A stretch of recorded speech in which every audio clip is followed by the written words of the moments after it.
I read this one time at disco round, when those poetry things they did last year with the Parnassus poetry group. And I remember like all these people that heard it, they uh, they loved it. So it's really a chapter in a book that I wrote. Name of the book is called well, Reports from Hell or Dispatches and Death, SIC. But I think this is chapter 7, and it goes like this. And it's one person talking.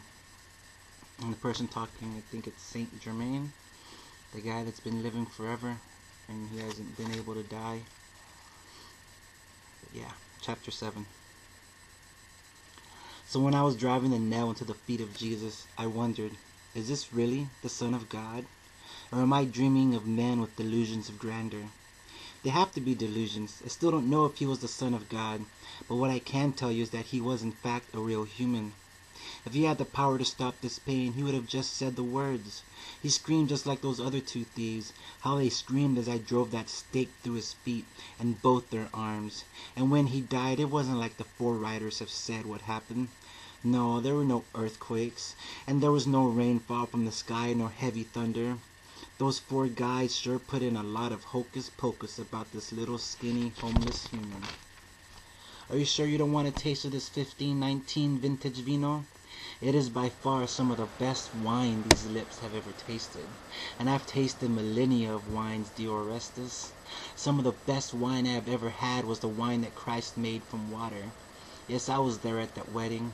I was already drunk on my toot, but when this new wine was brought, I was like, wow. It was glorious in my mouth. Have you ever drank a wine that made your mouth sing? Well, this was that kind of wine. I know what you're saying, but back then, it was a small world. This 1519 I'm drinking right now, it's a special brew. You see, when Cortez hit Mexico in, you guessed correctly, 1519, he had some special wine that the queen had bestowed on him. I was with him when we met those dirty natives on the Yucatan. They were strange to see, kind of like when I first seen my eyes on the barbarians of the north. They were completely ugly, and so were these little natives. They are a people I've never seen clean. They repulse me. Okay, not really that bad. But when we met up with my Linche, well, I must admit that my Linche was a very beautiful woman. She's in the top 10 of the most beautiful women to ever walk the earth. Some of the others were, let me see, Sarah, Elizabeth, Christine, Alice, and Alicia. Damn, I always get those two confused, but they were so beautiful. Together apart, one was from the east and the other the north. But there was this one woman, oh how I loved her so, but she was taken before I ever had a chance to touch or taste her. You know what kind of woman I'm talking about, right? Well, my Linche was in that category.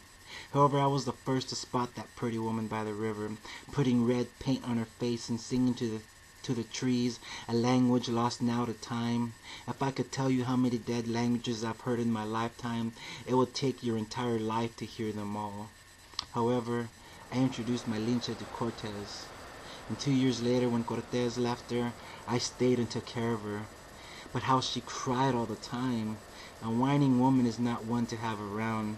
But the cask that Cortez brought from Spain, he had left in my care, and my Linche would cry into the big vats all the time. I don't know, but those salty tears she cried into the cask fermented with the vino, and it gave it a taste beyond compare. Come taste it, come on. Just wet your lips a little bit.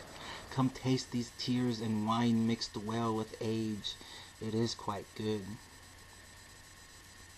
I don't remember the year, but it was a long time ago. I was a young student in those days, reading about past civilizations that only a few people today still remember. But back then, fame wasn't a big thing like it is today. However, I was a student before the word even meant what it means today.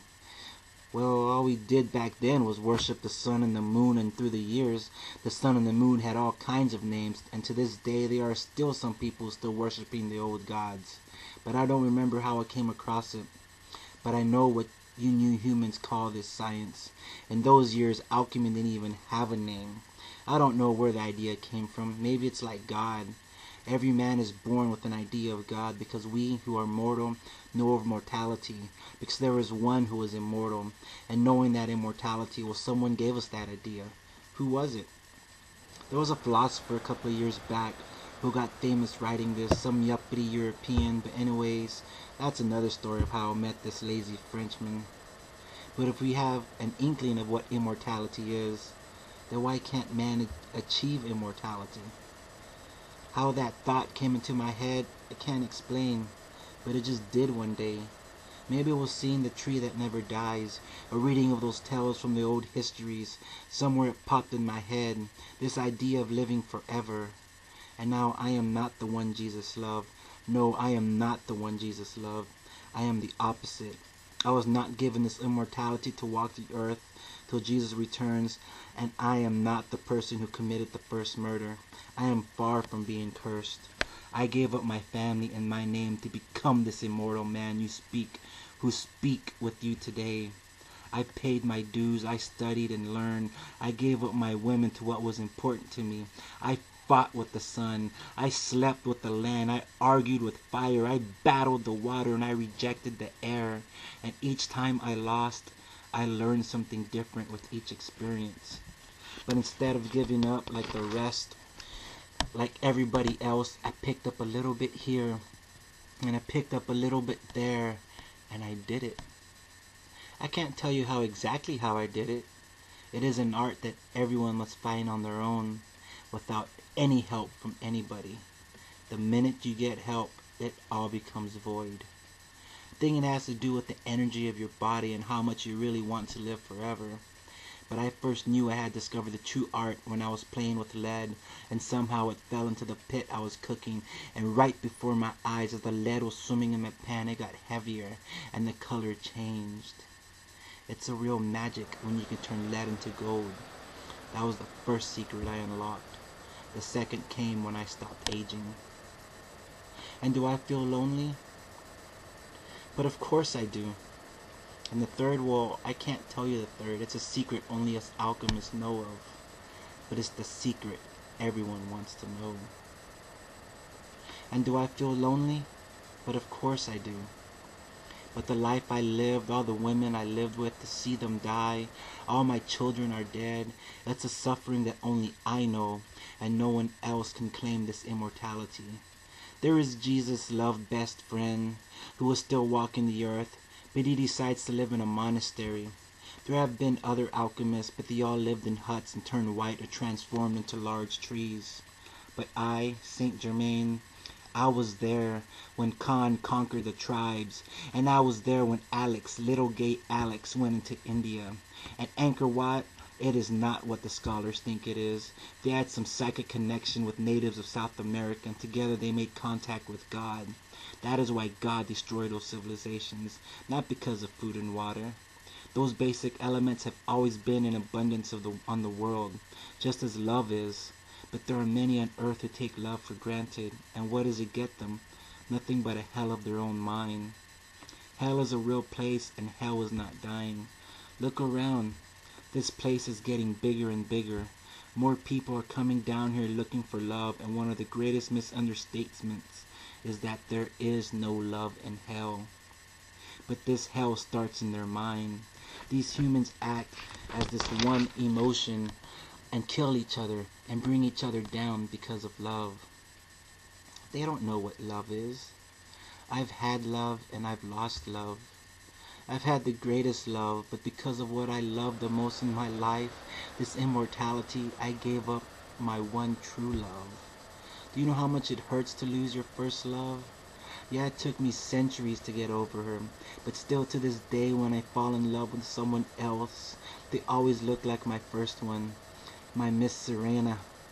Still, sometimes I meet people who remind me of her, their smell, their hair, their eyes, but in the end they are just a copy of what my first love was. And it took me a while to let her go, but in the end I had to. There are so many women in this world to be hung up on one. Well, you must love hell to be here to be worried so much. All I can tell you is that sometimes forgetting is the best thing anyone can do in their lives. I know you don't want to hear this, but someone has to give you some truth in your life. Like I said, love, bad love will bring you to a place such as this. Hell starts as a state of mind, and when you let it infect your whole body, one day you wake up and here you are in hell. The question now, who or what is it that you love?